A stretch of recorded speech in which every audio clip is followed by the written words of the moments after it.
Hey boardies, welcome to AmassGames. My name is Simon. Today we have setup plan review for the game Agent Avenue, a two-player only game that takes about 10 to 15 minutes to play. You want this side up for your simple first game. Everyone's going to take a player aid, everyone's being two players, and you're going to take this deck of cards which you're going to shuffle up. Okay, so everyone's going to get 4 cards, and then you're going to randomize to see who you want to start. This is an I pick, you choose kind of method or mechanism. And let's look at my 4 cards here. So I'm going to pick one of these cards and place it face up. I'll pick another card. It must be a different card. I can't play Two Enforcers, for example, and play it face down. Now, there's 6 of most of these cards. In fact, all of these I'm holding are, well, there are 6 of them. And for some reason, I might not want to play one of them. So I could take the Sentinel card and burn it. I can do it once per turn, maximum 4 times in the game, and draw this card instead. Now this is interesting. This is a Daredevil. This means you'll get to move it 2 spaces forward when it's in front of you, and the next time you get a Daredevil, it moves 3 spaces forward. That's your pawn or your meeple here. However, the third time it happens, you will lose the game. That's what that represents. So then now you think, well, what do I want to do? In this case, let's say I'll play this card face down. Now, what is the point of this game? The point of the game is to do one of 2 things. 3 Daredevils and you'll lose the game. 3 Code Breakers, and I'll show you as and when that comes up, you'll win the game. The alternative way is to have your pawn meet the opponent. So if that happens, and that happens, that might happen the same turn, in which case the tiebreaker goes down to who was the active player, the person putting down cards. So in this case, let's have a look, and I've played this card face down, and let's say I place this card face up. Now in this case, if they take this card, they're going to move back 1 space. But the next time they get a double agent, they'll move forward 6 spaces. The third time they get this card, they'll go back 1 space.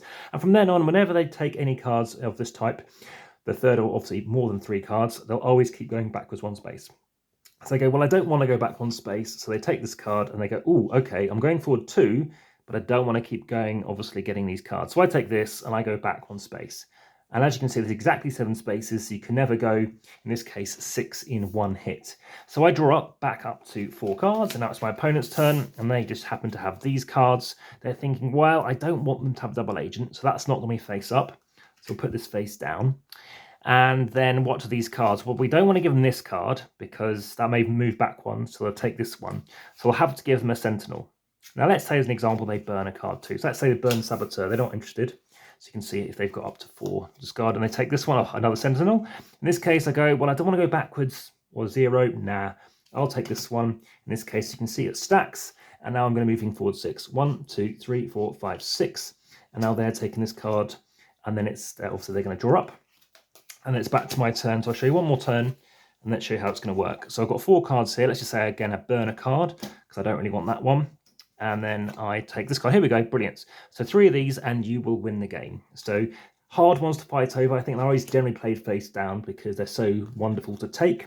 However, it could be good whereby you might have a card such as, well, this one will move forward 1 space. But as an example, again, it can happen whereby you know what you're playing and you could be guaranteed to win because you know that you're going to catch up with somebody. They're going to get the 3rd code breaker, but you're the person, you're the active player. So that's the base game. Now, what does the advanced game do?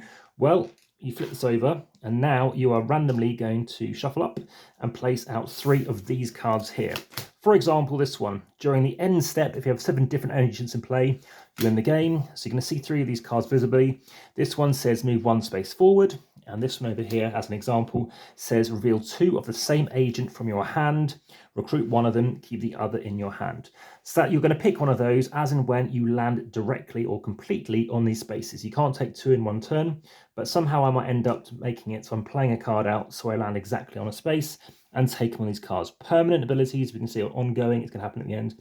This is a one-off thing, going to do it once and move 1 space forward. So lots of these do, and as and when one card is taken, you're going to replenish with a new one straight away. And yes, these could trigger as and when they need to be triggering. So I've been playing through some of these special cards. I recommend playing with the advanced one, but there's no harm whatsoever. In both the situations, I'll give it 8 out of 10. Highly enjoyable, really quick, lovely to play. Love playing it. Great rule book, apart from calling them meeples, you know, just call them pawns, whatever, especially with the pluralization going on and the fact that it's a pawn unless it represents a bunch of cats and dogs, or whatever it might be, or foxes. But no, great game. Love this game. Nice and small box. Really, really cool. Highly recommend this one. I know it's like 7 different publishers have now kind of licensed it. But yeah, really enjoyable. Artwork's fine. Kind of what they do is very clear what the cards do.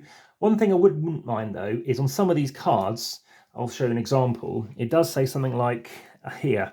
So let's show you an example I saw. When you recruit saboteur, it'd be quite good if there's a little symbol there, or basically what the saboteur looks like. And the minute we haven't got any saboteurs in hand, but let's see if I can show you them. So there's 6 different suits you can play. So they'd be quite nice if that was just a little symbol there, just so that you remind yourself what it is, especially because this is going to be faced towards you from a text perspective.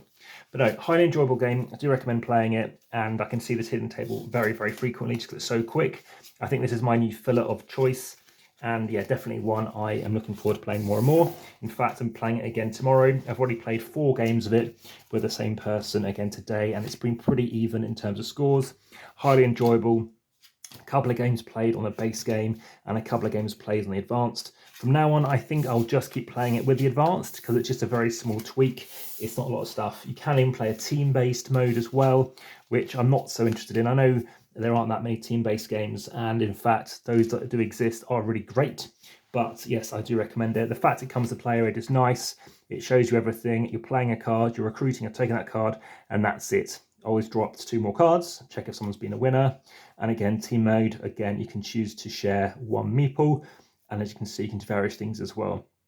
So seeing who wants to do. But I might well play the team mode. Typically, though, when you see a 2-player game, it's going to be drawing in people who do play games as a 2.